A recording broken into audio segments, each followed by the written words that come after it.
नमस्कार, मेरा नाम है आकांक्षा मिश्रा। संस्कृति आईएएस के प्लेसेस इन न्यूज़ के एपिसोड 20 में आपका स्वागत है। जैसा कि आप जानते हैं कि इस सीरीज़ में हम क्या करते हैं, तो चर्चा में रहने वाले विषय की विस्तार में मानचित्र के माध्यम से बात करते हैं। साथ में उस विषय से संबंधित जो प्रीवियस ईयर क्वेश्चन पूछा गया है, विगत वर्ष में प्रश्न पूछा गया है, उसकी भी बात विस्तार से करते हैं। तो आज का हमारा विषय क्या है? तो आज का हमारा विषय जो है वो है ऑस्ट्रेलिया। तो हम आज की वीडियो में ऑस्ट्रेलिया की विस्तार में बात करेंगे। अगर ये आप वीडियो देखते हैं तो लगभग ऑस्ट्रेलिया के मानचित्र की आपकी पूरी तैयारी सुनिश्चित हो जाएगी। साथ में अंत में आपको क्या देंगे, तो एक अभ्यास प्रश्न देंगे जिसका उत्तर आपको परंपरा के अनुसार कहाँ देना है, तो कमेंट बॉक्स पर देना है। तो आइए बिना किसी देरी किए शुरू करते हैं, लेकिन उससे पहले आपके लिए एक छोटी सी सूचना है। देख लेते हैं सूचना क्या है। सूचना ये है कि संस्कृति आईएएस शुरुआत कर रहा है यूपीएससी और यूपीपीसीएस के लिए प्रीलिम्स का टेस्ट सीरीज प्रोग्राम। ये जो टेस्ट सीरीज़ प्रोग्राम होगा, अगर मैं यूपीएससी की बात करूँ तो यूपीएससी का जो टेस्ट सीरीज़ चालू हो रहा है वो 15 अक्टूबर 2023 से चालू हो चुका है। 15 अक्टूबर जा चुका है और 15 अक्टूबर से क्या हो गया है, तो ये टेस्ट सीरीज़ चालू हो चुका है और जो प्रथम टेस्ट हुआ है वो आपको ऐप पे फ्री मिल जाएगा। तो आप ऐप पर जाकर क्या कर सकते हैं, वो टेस्ट दे सकते हैं। आगे बढ़ते हैं और बात कर लेते हैं इसमें कितने टेस्ट शामिल होंगे। तो 34 टेस्ट शामिल होंगे, जिसमें 26 जो टेस्ट होंगे वो जीएस के टेस्ट होंगे और 8 जो टेस्ट होंगे वो किसके टेस्ट होंगे, तो सीसेट के टेस्ट होंगे। शुल्क क्या रखा गया है, तो शुल्क मात्र 15,000 रुपये है। अगर आप प्रथम 200 प्रतिभागियों में से हैं तो आपको इसका शुल्क पड़ेगा मात्र 7,000 रुपये में। वहीं हम बात करें यूपी पीसीएस की, तो टेस्ट प्रारंभ हो रहा है 5 नवंबर 2023 से। इसमें 20 टेस्ट होंगे, 15 सामान्य अध्ययन के होंगे और 5 सीसेट के होंगे। शुल्क क्या रखा गया है, तो शुल्क रखा गया है 10,000 रुपये और प्रथम जो 200 प्रतिभागी हैं उनके लिए मात्र शुल्क कितना होगा, तो 5,000 रुपये का होगा। आपके लिए दोनों सेंटर में उपलब्ध होगा। दिल्ली सेंटर में अगर आप प्रयागराज में रहकर तैयारी कर रहे हैं तो ये आपके लिए प्रयागराज में भी उपलब्ध होगा। विशेषता क्या है इस टेस्ट सीरीज़ की, तो ये हिंदी और इंग्लिश माध्यम में, अंग्रेजी माध्यम, दोनों माध्यमों में आपके लिए उपलब्ध होगा। ऑनलाइन और ऑफलाइन दोनों मोड में आप क्या कर सकते हैं, टेस्ट दे सकते हैं। साथ ही प्रत्येक टेस्ट के प्रश्न के जो विस्तृत व्याख्या है वो आपको प्रोवाइड कर दिए जाएंगे। अधिक जानकारी के लिए आपको क्या करना है, तो संस्कृति आईएएस की वेबसाइट पर संपर्क करना है या दिए गए नंबर पर कॉल करना है। बढ़ते हैं और बात कर लेते हैं आज की विषय की। आज की खबर जो है वो है ऑस्ट्रेलिया से। ऑस्ट्रेलिया में 16 अक्टूबर को जनमत संग्रह कराया गया है। ये जनमत संग्रह क्यों कराया गया है, तो संसद में आदिवासी और टॉरेस स्ट्रेट आइलैंडर वॉइस की स्थापना की जाए या ना की जाए, इस प्रश्न के लिए क्या किया गया है, तो जनमत संग्रह कराया गया है। ऑस्ट्रेलिया में जो आदिवासी और टॉरेस स्ट्रेट आइलैंडर लोगों की जनसंख्या है वो 3.8% है। क्यों जनमत की मांग की जा रही है, ताकि यहाँ के जो लोगों को, यानी संविधान में आदिवासी और टॉरेस स्ट्रेट आइलैंडर लोगों को ऑस्ट्रेलिया के प्रथम लोगों के रूप में मान्यता देने के साधन के रूप में से प्रस्तावित किया गया था। हालांकि ऑस्ट्रेलियाई मतदाताओं ने इस प्रस्ताव को खारिज कर दिया है। एक और खबर है ऑस्ट्रेलिया से। खबर क्या है, तो यूनेस्को ने ऑस्ट्रेलिया की ग्रेट बैरियर रीफ से प्रश्न पहले भी यूपीएससी में पूछा जा चुका है और ये बहुत ज़्यादा इंपॉर्टेंट है। खबर क्या है कि यूनेस्को ने क्या किया है, तो ऑस्ट्रेलिया की ग्रेट बैरियर रीफ को इंडेंजर लिस्ट, जो वर्ल्ड हेरिटेज साइट की इंडेंजर लिस्ट होती है, उसमें 1 वर्ष तक शामिल ना करने के लिए आग्रह किया है। इस सूची में ऐसे विश्व धरोहर स्थल शामिल होते हैं, जो इंडेंजर लिस्ट की मैं बात कर रही हूँ, उसमें ऐसे विश्व धरोहर स्थल शामिल होते हैं जो प्राकृतिक आपदा, सशस्त्र संघर्ष या युद्ध हो गया, आपका प्रदूषण हो गया, अनियंत्रित शहरीकरण जैसी विभिन्न खतरों से प्रभावित होते हैं। उन वर्ल्ड हेरिटेज साइट को इंडेंजर लिस्ट में शामिल किया जाता है। तो जो यूनेस्को ने उन्हें क्या किया है, जो ग्रेट बैरियर रीफ है ऑस्ट्रेलिया का, उसको इंडेंजर लिस्ट में शामिल करने से 1 साल तक मना कर दिया है। तो ये खबर कहाँ से आ रही है, खबर आ रही है ऑस्ट्रेलिया से। बढ़ते हैं और बात कर लेते हैं किसकी, ऑस्ट्रेलिया की। अगर ऑस्ट्रेलिया की हम बात करें तो ये ओशनिया का पार्ट है। ओशनिया में कितने पार्ट है, तो आप ध्यान से देखेंगे तो आपको दिखाई देगा माइक्रोनेशिया, यहाँ आपको दिखाई देगा पॉलिनेशिया, नीचे ऑस्ट्रेलेशिया दिखाई देगा और मेलेनेशिया दिखाई देगा। ओशनिया में बहुत सारे क्या है तो आइलैंड ग्रुप्स हैं और इसे ही क्या कर दिया गया है तो वर्गीकृत कर दिया गया है इन सेगमेंट में। किन सेगमेंट में? तो माइक्रोनेशिया में, पॉलिनेशिया में, ऑस्ट्रेलेशिया में और मेलेनेशिया में। ऑस्ट्रेलिया किस में आता है? तो ऑस्ट्रेलेशिया में ही आता है। ऑस्ट्रेलिया और न्यूजीलैंड का जो हिस्सा दिखाई देगा वो जो ऑस्ट्रेलेशिया द्वीप समूह है उसका हिस्सा आपको देखने को मिलेगा। अगर हम ऑस्ट्रेलिया की बात करें तो ऑस्ट्रेलिया जो है वो क्षेत्रफल के लिहाज से छठवां सबसे बड़ा देश है। अगर हम पहले नंबर की बात करें तो आपको दिखाई देगा रशिया, दूसरे नंबर पे आपको दिखाई देगा कनाडा जिसकी बात हम कर चुके हैं, तीसरे नंबर पे आपको दिखाई देगा यूएसए, चौथे नंबर पे आपको दिखाई देगा चाइना और पाँचवें नंबर पे आपको दिखाई देगा ब्राज़ील। ब्राज़ील की बात हम भी कर चुके हैं। और छठे नंबर पे क्या दिखाई देगा तो ऑस्ट्रेलिया दिखाई देगा और सातवें नंबर पे हमारा प्यारा भारत दिखाई देगा। तो इतनी बात है। कौन से नंबर पे है? तो छठे नंबर पे है। अगर हम इसके लोकेशन को देखें तो आपको ऑस्ट्रेलिया के देखेंगे तो आपको इस तरफ यानी पश्चिम की तरफ आपको इंडियन ओशन का विस्तार दिखाई देगा, वहीं पूर्व की तरफ आपको क्या दिखाई देगा तो पैसिफिक ओशन का विस्तार दिखाई देगा। ऑस्ट्रेलिया एक ऐसी कंट्री है जहां से मकर रेखा गुजरती है यानी ट्रॉपिक ऑफ कैप्रिकॉर्न गुजरती है। कैप्रिकॉर्न और किन किन देशों से गुजरती है?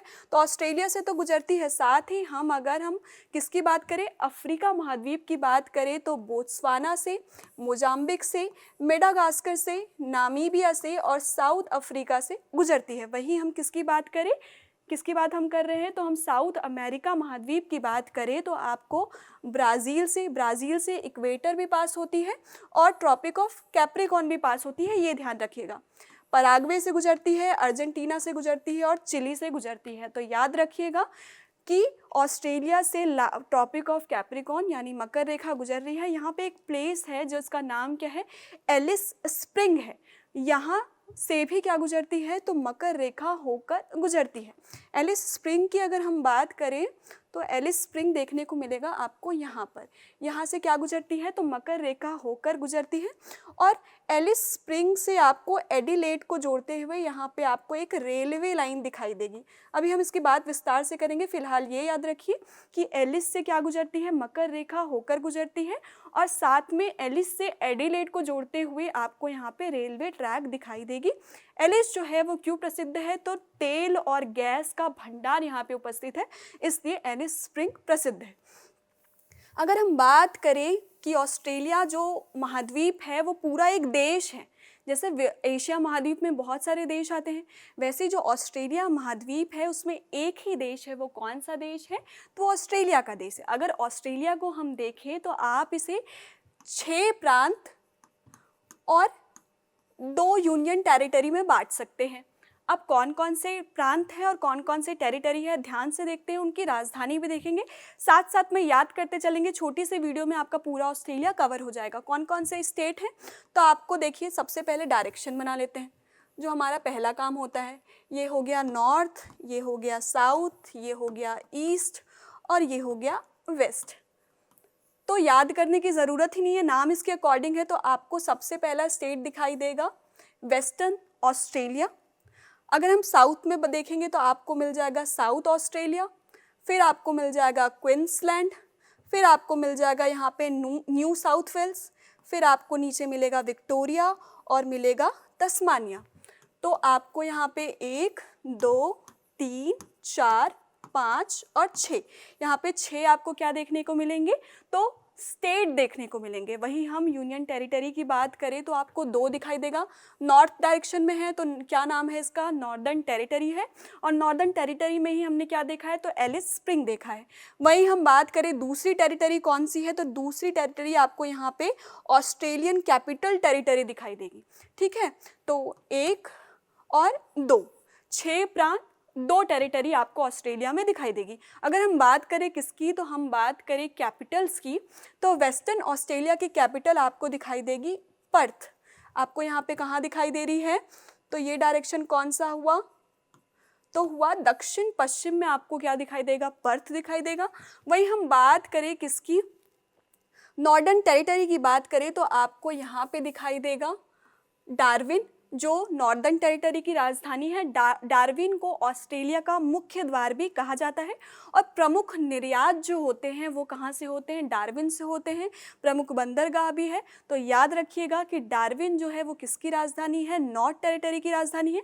वेस्टर्न ऑस्ट्रेलिया की राजधानी कौन सी है, तो पर्थ है। वहीं हम साउदर्न ऑस्ट्रेलिया की बात करें तो आपको यहाँ पे एडिलेड दिखाई देगा। अगर आप क्रिकेट बहुत पसंद करते हैं या क्रिकेट देखते हैं तो आपको याद आ ही गया होगा कि एडिलेड में क्या है, तो ओवल ग्राउंड है। वहीं हम बात करें किसकी, अगर आप देखें यहाँ पे क्वींसलैंड, तो आपको यहाँ पे राजधानी दिखाई देगी ब्रिस्बेन। वहीं हम न्यू साउथ वेल्स की बात करें तो आपको राजधानी दिखाई देगी सिडनी। और वहीं हम विक्टोरिया की बात करें तो आपको दिखाई देगी मेलबर्न। क्वींसलैंड की राजधानी हमने ब्रिस्बेन देखी है, न्यू साउथ वेल्स की राजधानी हमने सिडनी देखी है, और विक्टोरिया की राजधानी मेलबर्न देखी है। और साथ में यहाँ पे जो ऑस्ट्रेलियन कैपिटल टेरिटरी है उसकी राजधानी क्या है, तो कैनबेरा है। और याद रखिएगा कि कैनबेरा पूरे ऑस्ट्रेलिया की भी राजधानी है और प्रमुख प्रशासनिक केंद्र भी है। तो इतनी बातें आपको क्या रखनी है, तो ध्यान रखनी है।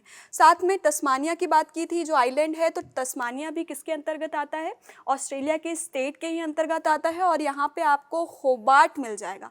तो इतनी बातें हमने की है। अगर हम बात करें किसकी, ब्रिस्बेन की बात करें, तो ये खाद्य प्रसंस्करण उद्योग यानी फूड प्रोसेसिंग इंडस्ट्री के लिए बहुत ज़्यादा फेमस है। देखिए जो ब्रिस्बेन है, यहाँ पे आपको न्यू कैसले दिखाई देगा, सिडनी दिखाई देगा और मेलबर्न दिखाई देगा। ये सब प्रमुख औद्योगिक शहर हैं। ठीक है, अगर सिडनी को हम देखें तो ऑस्ट्रेलिया का सबसे बड़ा शहर है, वहीं मेलबर्न जो है वो दूसरा सबसे बड़ा शहर है। सबसे बड़ा शहर कौन सा है, सिडनी है, और दूसरा सबसे बड़ा शहर कौन सा है, तो मेलबर्न है। इतनी बातें हमने की है। 6 प्रांत, 2 यूनियन टेरिटरी, उसके कैपिटल देख लिया। और अब बढ़ेंगे हम आगे बढ़ते हैं और बात कर लेते हैं किसकी कौन कौन से प्रमुख जल निकाय यहाँ पे मौजूद हैं, वो देख लेते हैं। हमने बात की आपको ईस्ट में क्या दिखाई देगा, तो पैसिफिक ओशन का विस्तार दिखाई देता है। वहीं अगर हम किसकी बात करें, वेस्ट में बात करें, तो आपको इंडियन ओशन का विस्तार देखने को मिलेगा। उत्तर की तरफ चले तो आपको यहाँ पे दिखाई देगा टिमोर सी, फिर आपको अराफुरा सी दिखाई देगा। यहाँ आपको ये देखने को मिलेगा गल्फ ऑफ कारपेंटेरिया, यहाँ आपको देखने को मिलेगा कोरल सी, फिर पैसिफिक ओशन का लोकेशन दिखाई देगा। फिर आपको ऑस्ट्रेलिया और न्यूजीलैंड के बीच में तस्मान सी दिखाई देगा। और अगर हम दक्षिण की बात करें तो इंडियन ओशन का विस्तार आपको फिर से यहाँ पे देखने को मिलेगा। तो कितनी बातें हमने की हैं। सबसे पहले हमने वेस्ट की डायरेक्शन में देखा है, वेस्ट की डायरेक्शन में इंडियन ओशन मिला है। फिर हम अगर उत्तर की बात करें तो टिमोर सी मिला है, फिर अराफुरा सी मिला है, फिर उसके बाद हमें गल्फ ऑफ कारपेंटेरिया मिला है, उसके बाद कोरल सी मिला है, उसके बाद पैसिफिक ओशन का विस्तार देखने को मिला है। फिर अगर आप न्यूजीलैंड और किसके बीच में आ जाएंगे, ऑस्ट्रेलिया के बीच में आ जाएंगे, तो आपको क्या देखने को मिला है, तो तस्मान सागर देखने को मिला है। और नीचे आपको किसका विस्तार देखने को मिला है, तो वापस इंडियन ओशन का विस्तार देखने को मिला है। तो इतने हम क्या पढ़ रहे हैं, तो जल निकाय पढ़ रहे हैं। 2 यहाँ पे प्रमुख आपको स्टेट देखने को मिलेंगे। स्टेट क्या होता है, एक सकरा जल निकाय होता है जो 2 जल निकायों को आपस में जोड़ता है और 2 भूभाग को अलग करता है। तो आपको यहाँ पे दिखाई देगा टॉरस स्टेट दिखाई देगा, और नीचे आपको दिखाई देगा, उत्तर में आपको टॉरस स्टेट दिखाई दे रहा है और नीचे आपको क्या दिखाई दे रहा है, तो बास स्टेट दिखाई दे रहा है। टॉरस स्टेट की बात करें तो आपको यहाँ पे दिखाई देगा केप योक पेनिनसुला। पेनिनसुला किसे कहा जाता है, अगर हम भारत की बात करें तो दक्षिणी पेनिनसुला की अगर हम बात करें तो ये भारत है। और यहाँ पे क्या दिखाई देगा, तीनों ओर से आपको जल से घिरा हुआ दिखाई देगा। तो पेनिनसुला क्या होता है, प्रायद्वीप क्या होता है, जो तीनों ओर से जल से घिरा हो। यहाँ पे आपको क्या मिलेगा, तो केप योक प्रायद्वीप दिखाई देगा। केप योक प्रायद्वीप जो है वो किन 3 जल निकायों से घिरा है, वो देख लेते हैं। तो सबसे पहले आपने देखा यहाँ पे गल्फ ऑफ कारपेंटेरिया है, यहाँ पे आपको कोरल सी मिल रहा है, और यहाँ पे आपको टोरस स्टेट मिल रहा है। टोरस स्टेट किन 2 जल निकायों को जोड़ रहा है, तो अराफुरा सी को जोड़ रहा है, किससे, कोरल सी से जोड़ रहा है, या गल्फ ऑफ कारपेंटेरिया को कोरल सी से जोड़ रहा है। और साथ में किन 2 भूभागों को अलग कर रहा है, तो ऑस्ट्रेलिया महाद्वीप को एशिया महाद्वीप से अलग करने का काम कौन करता है, तो आपको टॉरस जल संधि आपको यहाँ पर दिखाई देगी। वहीं हम बास जल संधि की बात करें तो ये ऑस्ट्रेलिया के विक्टोरिया और तस्मानिया को क्या करता है, अलग करता है, और कौन से दो जल निकायों को जोड़ता है, तो तस्मान सागर को ये इंडियन ओशन से जोड़ता हुआ दिखाई देगा। दो स्टेट की बात की, किसकी किसकी बात की है हमने, टॉरस स्टेट की बात की है और बास स्टेट की बात की है, ये याद रखिएगा। बढ़ते हैं आगे और बात कर लेते हैं किसकी, प्रमुख पर्वत श्रेणी की। जो सबसे महत्वपूर्ण यहाँ पे पर्वत श्रेणी देखने को मिलेगी आपको, ग्रेट डिवाइडिंग रेंज दिखाई देगी, और ग्रेट डिवाइडिंग रेंज में ही आपको ऑस्ट्रेलिया का सबसे ऊंची चोटी दिखाई देगी, जिसका नाम क्या है, माउंट कॉसी उसको दिखाई देगा। ये आपको दक्षिण पूर्व में दिखाई देगा ऑस्ट्रेलिया के। किसकी बात की जा रही है, तो ग्रेट डिवाइडिंग रेंज की बात की जा रही है, जिसकी सबसे ऊंची चोटी कौन सी है, तो माउंट कोसी उसको जो है वो सबसे ऊंची इसकी चोटी है। एक और दिखाई देगा आपको नॉर्दर्न टेरिटरी में, जिसका नाम क्या है, तो मैकडॉनल्ड रेंज है, बहुत महत्वपूर्ण है। दो रेंजेस की बात की है, एक ग्रेट डिवाइडिंग रेंज की बात की है जो आपको उत्तर पूर्व से दक्षिण पूर्व तक इसका विस्तार देखने को मिलेगा। इसकी सबसे ऊंची चोटी की बात की है जिसका नाम क्या है, माउंट कोसी उसको है, और साथ में आपको नॉर्दर्न टेरिटरी में एक मैकडॉनल्ड रेंज देखने को मिला है। तो इतनी बातें हमने कर ली है। आगे बढ़ते हैं और बात कर लेते हैं किसकी, तो प्रमुख मरुस्थलों की बात कर लेते हैं। बहुत महत्वपूर्ण मरुस्थल आपको यहाँ पे देखने को मिलेंगे, कौन कौन से मरुस्थल है वो देख लेते हैं। तो सबसे पहले ये किसकी बात चल रही है, तो वेस्टर्न ऑस्ट्रेलिया की बात चल रही है। तो वेस्टर्न ऑस्ट्रेलिया में आपको सबसे ऊपर मिलेगा ग्रेट सैंडी डेजर्ट, उसके नीचे मिलेगा गिब्सन डेजर्ट, और वेस्टर्न ऑस्ट्रेलिया और साउथ ऑस्ट्रेलिया के बीच में आपको ग्रेट विक्टोरिया डेजर्ट देखने को मिलेगा। वहीं हम बात करें तो क्वींसलैंड और नॉर्दर्न टेरिटरी के बीच में आपको सिम्पसन डेजर्ट देखने को मिलेगा।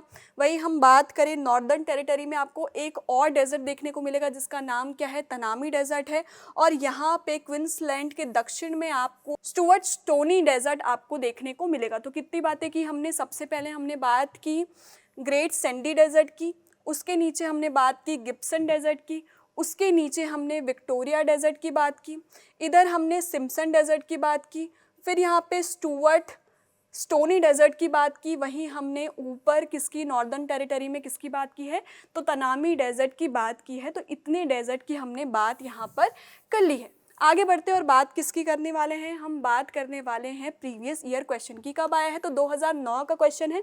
प्रश्न क्या पूछा है कि सूची 1 को सूची 2 से सुमेलित कीजिए और सूचियों के नीचे दिए गए कूट का प्रयोग कर सही उत्तर चुनिए। आपको दो सूचियां दी गई है, उसे आपको क्या करना है, सुमेलित करना है। तो सूची 1 में क्या दिया है, ग्रेट विक्टोरिया मरुस्थल की बात की है। ग्रेट विक्टोरिया मरुस्थल हमने कहाँ पढ़ा था, याद कर लीजिए, यहाँ पे पढ़ा था। किन किन के बीच में था, तो वेस्टर्न ऑस्ट्रेलिया और साउथ ऑस्ट्रेलिया के बीच में आपको क्या देखने को मिलेगा, तो ग्रेट विक्टोरिया डेजर्ट देखने को मिलेगा। तो ये कहाँ पर अवस्थित है, देख लेते हैं। ऑप्शन में क्या दिया था, ऑस्ट्रेलिया ही दिया था, तो ये ऑप्शन क्या है आपका, बिल्कुल सही है, सही सुमेलित किया गया है, ए से ए, मतलब ए जो है उसका आंसर 1 है। अब एलिमिनेशन मेथड की तरफ चलते हैं। किसमें 1 दिया हुआ है, इसमें 1 दिया हुआ है और इसमें 1 दिया हुआ है, मतलब आपका ऑप्शन सी यहाँ पे कैंसिल हो जाता है और ऑप्शन डी आपका यहाँ पर कैंसिल हो जाता है। अगर आप इस सीरीज को फॉलो कर रहे हैं तो हमने पहले ही किसकी बात की है, तो एपिसोड 10 में कनाडा की बात कर चुके हैं। कनाडा में हमने क्या पढ़ा था, तो लेक विनिपेग पढ़ा था। तो लेक विनिपेग कहाँ है, तो कनाडा में है, मतलब जो सी का ऑप्शन जो है वो क्या है, सेकंड है। तो सी यहाँ पे लिखा है 4, तो ये ऑप्शन क्या आ जाता है आपका, गलत हो जाता है। और सी जो है वो 2, जो सी जो है वो किससे सुमेलित हो रहा है, वो दूसरे ऑप्शन से सही सुमेलित हो रहा है। तो आपका कौन सा उत्तर सही हो जाता है, यहाँ पे बी सही हो जाता है। फिर भी हम सब कुछ देख लेते हैं। किसकी बात की गई है, तो ग्रैंड कैनन की बात की है। ग्रैंड कैनन कहाँ पे है, तो यूनाइटेड स्टेट में है। तो आपका कौन सा यहाँ पे सही सुमेलित होगा, तो जो ग्रेट कैनन है वो किससे जुड़ेगा, जाके यूएसए से जुड़ेगा, जो एक विश्व विरासत स्थल भी है। ग्रेट कैनन की बात की गई है। वहीं हम बात करें किसकी, तो हमने लेक विनिपेग की बात करी, तो आपको यहाँ पे कनाडा में लेक विनिपेग दिखाई देगा। नॉर्थ से साउथ का डायरेक्शन हमने किया था, क्या किया था, सबसे पहले ग्रेट बियर लेक, फिर ग्रेट स्लेव लेक, फिर लेक अथाबास्का, फिर रेंडियर लेक, और उसके बाद क्या मिला था हमें, सबसे साउथ की डायरेक्शन में क्या मिला था, तो लेक विनिपेग मिला था, जो कहाँ पर है, तो कनाडा में ही अवस्थित है। वहीं हम बात किससे कर रहे हैं, तो साउदर्न आल्प्स की बात कर रहे हैं। तो साउदर्न आल्प्स कहाँ मिल रहा है, तो न्यूजीलैंड का हिस्सा है। तो ऑप्शन मिला लीजिए। जो दक्षिणी आल्प्स किसका है, तो तीसरा है। दक्षिणी आल्प्स किससे मिल रहा है, तो न्यूजीलैंड से मिल रहा है, मतलब सही सुमेलन क्या है, तो ऑप्शन सी है। तो इतनी बातें की, लेकिन याद रखिए आल्प्स में बहुत ज़्यादा कन्फ्यूज़न है। हमने अभी बात की किसकी, दक्षिणी आल्प्स की बात की। दक्षिणी आल्प्स कहाँ मिलता है, तो आपको मिलता है न्यूजीलैंड में। जैसे ही आल्प्स पर्वत याद आता है हम कहाँ चले जाते हैं, तो हम यूरोप चले जाते हैं। आल्प्स पर्वत का विस्तार यूरोप में भी है। एक बार देख लेते हैं कहाँ कहाँ आल्प्स है, वो देख लेते हैं। देखिए, एक आल्प्स की बात की हमने, साउदर्न आल्प्स की यानी दक्षिणी आल्प्स की कहाँ बात की, तो न्यूजीलैंड में की। वहीं हम आगे बढ़े तो हमको यहाँ पे ऑस्ट्रेलियन आल्प्स दिखाई देगा, जो कहाँ अवस्थित है, तो आपको दक्षिणी पूर्वी इलाके में क्या दिखाई देगा, तो ऑस्ट्रेलियन आल्प्स दिखाई देगा। इसके पहले हमने दक्षिणी आल्प्स की बात की थी, जो कहाँ पर है, तो न्यूजीलैंड में है। एक और आल्प्स दिखाई देगा जिसका विस्तार आपको यूरोप में दिखाई देगा, दी आल्प्स, जिसका विस्तार आपको स्विट्जरलैंड, लिंचेस्टीन, ऑस्ट्रिया, मोनाको, इन देशों में आपको इनका विस्तार देखने को मिलता है। तो बिल्कुल कंफ्यूज नहीं करना है। वैसे तो यूपीएससी ऐसे कंफ्यूजिंग एग्जाम्पल्स आपको नहीं देगा, ऑप्शंस आपको नहीं देगा, फिर भी आपको ये याद रखना है कि आल्प्स यूरोप में भी है, साथ में जो दक्षिणी आल्प्स है वो न्यूजीलैंड में है, और ऑस्ट्रेलियन आल्प्स कहाँ है, तो दक्षिणी पूर्वी ऑस्ट्रेलिया में स्थित है। इतनी बातें आपको ध्यान रखनी है। आगे बढ़ते हैं और बात कर लेते हैं प्रमुख झीलों और नदियों की। यहाँ पे आपको प्रमुख झील जो मिलेगी वो मिलेगी लेक आयरे। लेक आयरे जो है वो ऑस्ट्रेलिया का सबसे निम्नतम बिंदु है, साथ में सबसे बड़ा लेक भी है। क्या बात की हमने कि ऑस्ट्रेलिया का सबसे निम्नतम बिंदु भी है और साथ में ऑस्ट्रेलिया का सबसे बड़ा लेक कौन सा है, तो लेक आयरे है। साथ में हम नदियों की बात करें तो आपको यहाँ पे मर्रे नदी दिखाई देगी। अभी हमने बात की किसकी, तो ऑस्ट्रेलियन आल्प्स की बात की, तो मर्रे नदी यहीं से निकल रही है। ठीक है, इसमें आकर मिलती है कौन सी नदी, अगर अच्छे से इसका विस्तार देख लेते हैं तो आपको यहाँ पे दिखाई देगी मर्रे नदी। ये है मर्रे नदी। ठीक है, इसका उद्गम कहाँ से हो रहा है, तो ऑस्ट्रेलियन आल्प्स से इसका उद्गम हो रहा है। वहीं हम बात करें इसकी सहायक नदियों की, तो आपको यहाँ पे दिखाई देगी डार्लिंग नदी। वहीं आपको यहाँ पे दिखाई देगी मुरुम्बिगी नदी दिखाई देगी, जो इसकी दूसरी सहायक नदी है। पहली सहायक नदी जो है वो डार्लिंग है और दूसरी सहायक नदी इसकी मुरुम्बिगी है, जो इसकी सहायक नदी। और ये कहाँ पे जाकर गिरती है, उद्गम कहाँ से हो रहा है, ये याद रखिएगा कि ऑस्ट्रेलियन जो आल्प्स है वहाँ से इसका उद्गम हो रहा है। और ये गिर कहाँ रही है वो देख लेते हैं। जाकर ये गिरती है, ये नदी जो है वो कहाँ गिर रही है, तो को लेक एलेक्जेंड्रिनिया दिखाई देगा। वहाँ जाकर इसका क्या हो जाता है, तो निकास हो जाता है। कहाँ से निकल रही है, तो याद रखिएगा ऑस्ट्रेलियन आल्प्स से निकल रही है। दो इसकी सहायक नदियाँ कौन कौन सी हैं, तो मुरुम्बिगी है और साथ में एक डार्लिंग रिवर इससे आकर मिलती है। और कहाँ गिर जाती है, तो यहाँ पे आपको दो चीज़ें और दिखाई देगी, कुछ जल निकाय और दिखाई देंगे। यहाँ पे ये मैप अगर आप देखें तो आपको स्पष्ट दिखाई देगा। यहाँ पे आपको एक स्पेंसर बे दिखाई देगा। साउथ ऑस्ट्रेलिया के साउदर्न पार्ट में आपको क्या दिखाई देगा, तो स्पेंसर दिखाई देगा और साथ में यहाँ पे एनकाउंटर बे दिखाई देगा।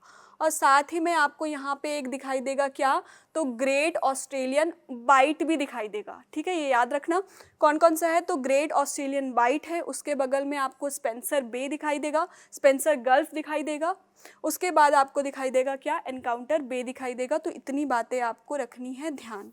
तो हम कहाँ तक पहुँच गए थे, हमने बात कर ली है नदियों की। नदियों की बात करने के बाद हम चलते हैं किसकी तरफ, हम चलते हैं प्रीवियस ईयर प्रश्न की तरफ। प्रीवियस ईयर प्रश्न क्या कह रहा है कि निम्नलिखित कथनों पर विचार कीजिए। कथन क्या है कि विश्व की अधिकांश कोरल रीफ की बात की जा रही है। कोरल रीफ कहाँ पाए जाते हैं, तो उष्णकटिबंधीय जल में पाए जाते हैं। सेकेंड ऑप्शन क्या कह रहा है कि विश्व की 1/3 से अधिक, किसकी बात की जा रही है, तो 1/3 से अधिक कोरल रीफ ऑस्ट्रेलिया, इंडोनेशिया और फिलीपींस के क्षेत्रों में पाई जाती है। वहीं हम बात करें आगे, कोरल रीफ उष्णकटिबंधीय वर्षा वनों की तुलना में कहीं अधिक संख्या में पशु फाइला की मेजबानी करता है। ये प्रश्न पूछा जा रहा है। ऑस्ट्रेलिया में अगर हम कोरल रीफ की बात करें तो ऑस्ट्रेलिया में सबसे ज़्यादा, दुनिया का सबसे ज़्यादा जो कोरल रीफ है वो ऑस्ट्रेलिया के ग्रेट बैरियर रीफ में पाया जाता है। अब कोरल रीफ क्या होता है? तो समुद्री जीवों द्वारा छोड़े गए कैल्शियम कार्बोनेट से कोरल रीफ का निर्माण होता है। कोरल रीफ में क्या होता है? तो कैल्शियम कार्बोनेट होता है। कैल्शियम कार्बोनेट यानी चूना पत्थर होता है।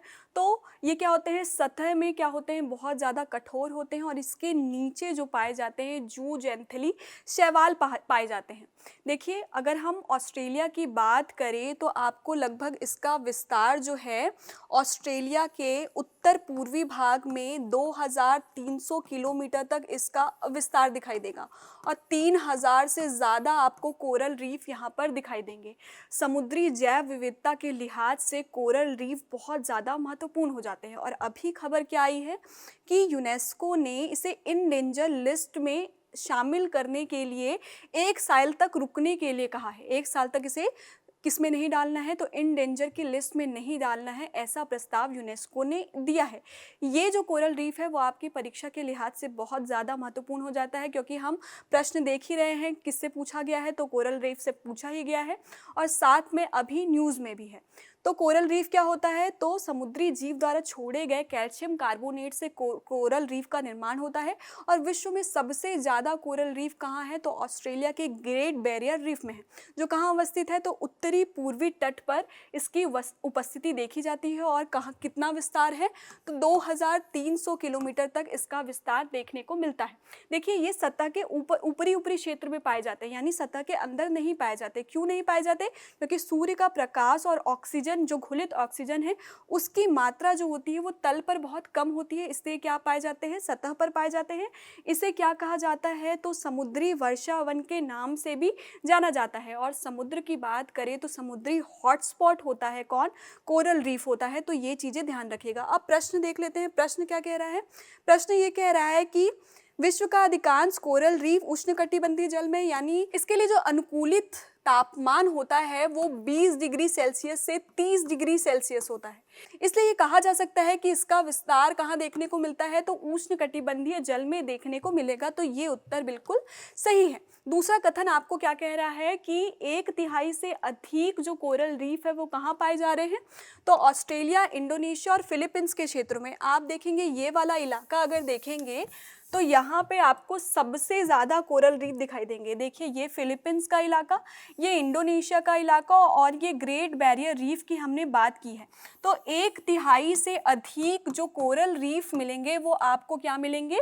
तो इंडोनेशिया और फिलीपींस और किसके तट पर दिखाई देंगे? तो आपको ऑस्ट्रेलिया के ग्रेट बैरियर रीफ यानी उत्तरी पूर्वी तट पर आपको दिखाई देंगे।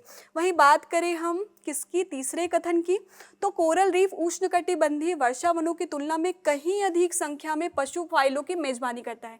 ये भी बिल्कुल सही कथन है। तो यहाँ पे कथन 1 भी सही है, कथन 2 भी सही है और कथन 3 भी सही है, यानी तीनों कथन सही है। ऑप्शन क्या दिया है? ऑप्शन डी में दिया गया है 1, 2, 3, तीनों कथन बिल्कुल सही है। आगे बढ़ते हैं और देख लीजिए, एक आपको यहाँ पे किम्बरले प्लेटू दिखाई देगा। कहाँ दिखाई देगा? तो आपको उत्तर पश्चिम में किम्बरले प्लेटू दिखाई देगा।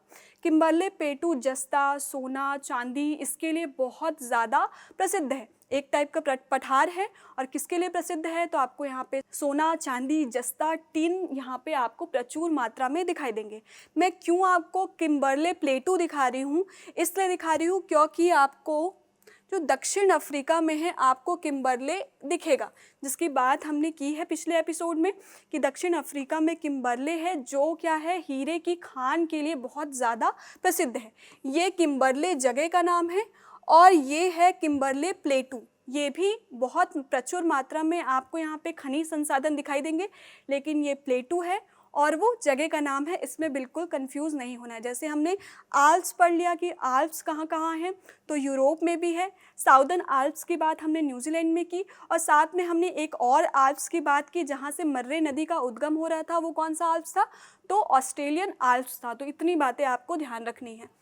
आगे बढ़ते हैं और कर लेते हैं फटाफट प्रैक्टिस, क्योंकि जितना कुछ पढ़ा है वो मिक्स ना हो जाए, इसलिए किसकी ज़रूरत है? हमें बहुत ज़्यादा ज़रूरत है प्रैक्टिस की।